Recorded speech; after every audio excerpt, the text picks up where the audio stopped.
Sí, es especialista en temas de narcotráfico, criminalidad organizada, diputado, un activista antimafia muy importante, muy reconocido, el compañero Carlos de Frade. ¿Cómo estás, Carlos? Buenas tardes. Acá estamos en Laudatistas, el programa de la Alameda. ¿Cómo le va? Un gustazo saludarlos. ¿Cómo andan ustedes? Hola, Carlos. Bien, Un gustazo.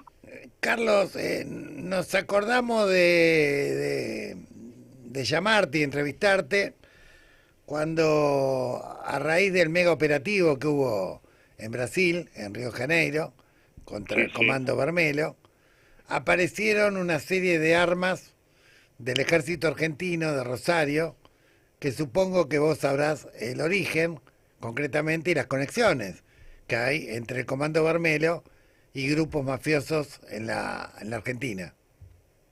Sí, en realidad lo que tiene que ver acá es la exhibición de dos de los principales conductos, dos de las principales arterias que tiene el sistema capitalista, que son cinco: el petróleo, la venta de armas, medicamentos, narcotráfico y trata de personas. Acá se exhiben de forma brutal dos de ellos, como son la venta de armas, el contrabando de armas y el narcotráfico. Esto estaba vigente en América del Sur desde la primera mitad de la década del 70 en adelante. En la Argentina esto se inaugura con un cargamento que habilitan las dictaduras de Banzer de Bolivia y Videla en Argentina a través del puerto de Rosario en la zona franca de Bolivia el 24 de abril del 78. Eso habilita la exportación de cocaína a distintos lugares de América del Sur por el río Paraná, la aparición en distintas provincias argentinas de bandas narcopoliciales barriales, como también en otros lugares de América Latina. En el caso del Comando Vermelho, junto al primer Comando Capital, toman un gran poder a partir de los años 90 y se empiezan a familiarizar con el tráfico de armas. Lo que fue muy importante es que lo que sale de información de Brasil es que la gran cantidad de armas que tiene hoy el Comando Vermelho o el primer Comando Capital vienen por sobre todas las cosas de Estados Unidos y otras de delegaciones de la fábrica militar, de las fabricaciones militares argentinas, especialmente de Fray Luis Beltrán, de aquel robo de 400 fusiles que se hicieron entre el 2010 y el 2011 y más de 2.500 piezas que servían para armar otros 400 fusiles. Pero lo que queda claro con esto de que los fusiles vienen desarmados de Estados Unidos es lo que en su momento hizo un juez de allí de Buenos Aires, Pablo Yadarola, que confirmaba que desde el puerto de Rosario y los puertos de la zona norte de la provincia de Buenos Aires y del sur de la provincia de Santa Fe salían estas partes, los fusiles separados en partes que venían de Estados Unidos y de Alemania, confirmando que esa es la raíz de un negocio que, insisto, tiene muchísimas décadas. Después, las otras particularidades, como en varias ocasiones las distintas delegaciones de la Justicia Federal en la Argentina determinaron que el Comando Vermelho tenía contactos con distintas organizaciones, entre otras, una que apareció en el año 2011 que vinculaba a cierto sector de los monos, de acá de Rosario, con parte de la banda del Comando Vermelho, justamente para traer armas al revés, de allá para acá. Así que esto es una historia, insisto, que tiene varias décadas y que marca cómo el capitalismo funciona de arriba hacia abajo y generalmente, como siempre sucede, se castiga por abajo. Y en el caso de los dos episodios de 2011-2015, Sí, de robo de armas, de municiones, sí. ¿qué logró investigar la justicia o qué logró esclarecer la justicia al respecto? 5 militares argentinos de la fábrica militar de Fray Luis Beltrán, que está acá nomás al norte de la ciudad de Rosario, yo te diría en 20 kilómetros. Allí se determinó que ellos fueron corresponsables de no generar los controles de armas. Terminó con eso, igualmente se lo terminaron sobreseyendo, pero claramente esto tenía un antecedente en lo que fue el tráfico de armas durante el Menemato, te acordarás con Sí, seguridad, claro, en lo claro. que fue la guerra de Croacia por un lado y aquel enfrentamiento de Ecuador que tuvo en su momento con Con Perú Perú. y que significó para el Menemato toda una cuestión muy simbólica de cómo funcionaban desde el Estado los nichos de corrupción de los conductos de tráfico ilegal de armas. Eso, insisto, se habilitó fundamentalmente a partir de las dictaduras en América Latina. Tenían, como siempre, dos cajas, una caja legal y una caja ilegal, y esos ductos, esas formas de exportar desde cocaína a armas, siguen vivos, siguen vigentes hasta nuestros días. Y ahora, más allá de la condena a estos 5 militares, es obvio que estamos hablando del eslabón más bajo, que había sectores más... Sí, claramente.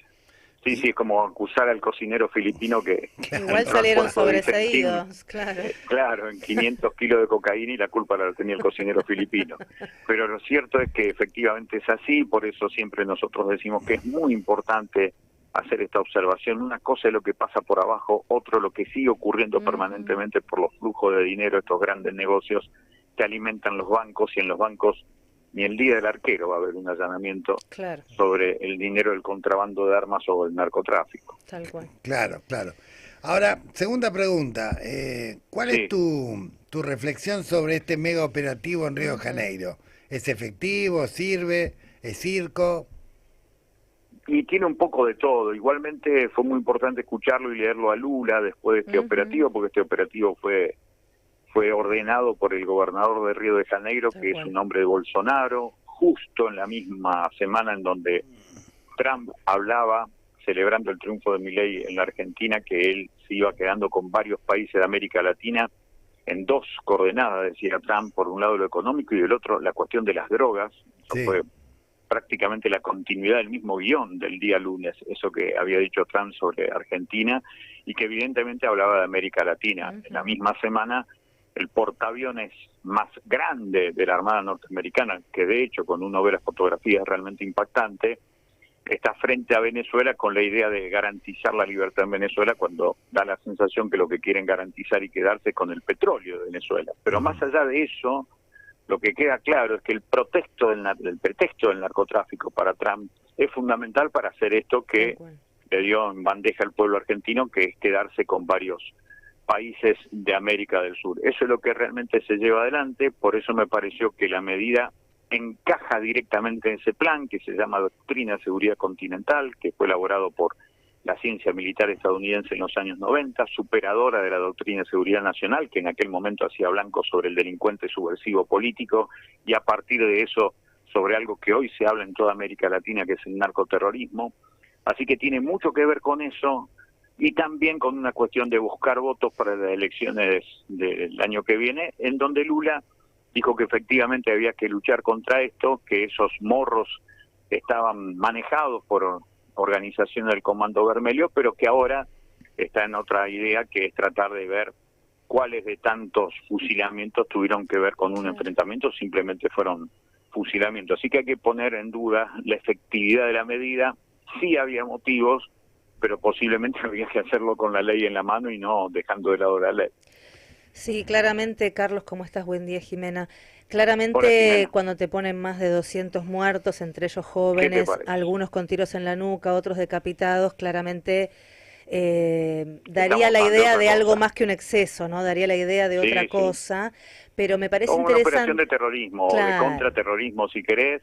Lo cierto es que siempre el narcotráfico es la excusa para generar control social. Nunca la efectivamente. lucha contra el narcotráfico, siempre que va por abajo, por otro lado, tiene que ver con el narcotráfico. Tiene que ver con el control social, con meterle miedo a la población. Es eso lo que va a querer hacer ahora también el gobierno argentino, porque, insisto, lo que se implementa es la doctrina de seguridad continental, los Ujú. ejércitos adentro, descuidar las fronteras, porque las fronteras van a ser cuidadas por los verdaderos dueños de todo esto, que son los intereses estadounidenses. Así Ujú. que se va a volver a agitar, acuérdense, en próximas horas. Cuidado con lo de Río de Janeiro, puede producirse en la Argentina, es necesario meter al ejército fronteras adentro. Claro, claro. Y ahora que entramos en este terreno y hablando ya de las contradicciones dentro del propio bloque dominante en torno al tema Sí, del claro, narcotráfico, sí, sí. ¿a vos te parece? Macri se reunió con Milei y iba con dos objetivos: que se creara un ministerio de transporte para poner a Dietrich y además que lo favorecieran con la licitación de la hidrovía. Sí, claro. Esto supongo que tiene que ver con su historia de Calabria, Drangheta y logística. Sí, acá lo que más se dice es que la mayoría de los cargamentos de la hidrovía, que los paraguayos llaman la hidrovía de la cocaína, tienen que ver con una asociación entre el primer Comando Capital, que es la organización Ujú. narco de Porto Alegre, junto con la Drangheta, que es la mafia calabresa. Ujú. Así que eso sí tiene que ver, pero bueno, habrá que ver después cuál es la empresa adjudicada, porque Milei representaba directamente intereses estadounidenses sin la Jean de Null, que es la empresa belga que lleva Sí. adelante también estos proyectos a través de la Bolsa de Comercio, que representa a Macri. Así que habrá que ver cómo lo resuelven. Yo creo que eso, como lamentablemente sucede estos grandes temas en Argentina, se va a resolver en una mesa chica en donde nos vamos a enterar de las consecuencias, no de cómo se elija esto, que es nada más y nada menos que pensar la planificación por donde sale el 80% de las exportaciones argentinas. Sí. Es casi, te diría, la arteria fundamental de la vida argentina, y está manejado por muy pocos, y los muy pocos son de afuera. Sí, y además una arteria que todos los que intentaron investigar y detectaron que el flujo de contrabando de granos hacia Paraguay y a su vez Sí, la droga que viene para acá, terminaron todos eyectados de sus respectivos cargos, tanto en el así es. gobierno del Frente de Todos como en el gobierno incluso hasta de Macri, ¿no? No, Pero incluso en el gobierno de Fernández, Fernández antes de irse el 30 de noviembre del 2024 hace un decreto para darle la planificación de la vía troncal del Paraná al Comando Sur del Ejército Norteamericano, cosa que por supuesto a Milei le vino bárbaro. Esa es una de las claro. tantas tradiciones que explica por qué está Milei. Claro. Otra pregunta, ¿cómo entra en el juego del narcotráfico personajes abruptamente, súbitamente enriquecidos que ahora dominan parte del espacio aéreo comercial privado como Escaturice, que provienen de los servicios de inteligencia y que hoy representan la empresa, digamos, que se ha quedado con lo que antes era Flybondi, ¿no? Sí, lo que siempre se habló de Fray Bondi como una empresa vinculada a empresas relacionadas con el tráfico aéreo de cocaína y de armas también. Esto viene también desde hace muchos años en todo lo que es América del Sur. Esto tiene que ver también con los famosos sistemas de controles que hay en los aeropuertos, un tema que debería discutir la política grande en la Argentina. Así que esto entra como un medio logístico más de la manera que se introducen estas mercaderías, que insisto, la principal finalidad de llegar a la Argentina es la exportación especialmente a Europa, a África y Asia, que son los principales lugares, como lo volvió a decir en el último informe Naciones Unidas el 26 de junio, cuando publica el informe sobre la lucha contra el narcotráfico en el mundo, y lo vuelve a marcar a la Argentina allí como un elemento preocupante por lo que significa como una gran plataforma de exportación. Bien. Y la última pregunta que te hago, Carlos, agradeciéndote todos los conocimientos Para que nos mí un estás gustazo, compartiendo. Gustavo, muchas gracias. Sí. Bueno, primero, ¿qué nivel de promiscuidad existe hoy entre el Estado y el narcotráfico, o entre los estados, provinciales, nacional, y el narcotráfico? ¿Y qué vinculación tiene con el financiamiento de la política? Porque evidentemente lo de Esper no es un caso aislado, es la punta del iceberg de un fenómeno que a nosotros nos parece hasta transversal y generalizado.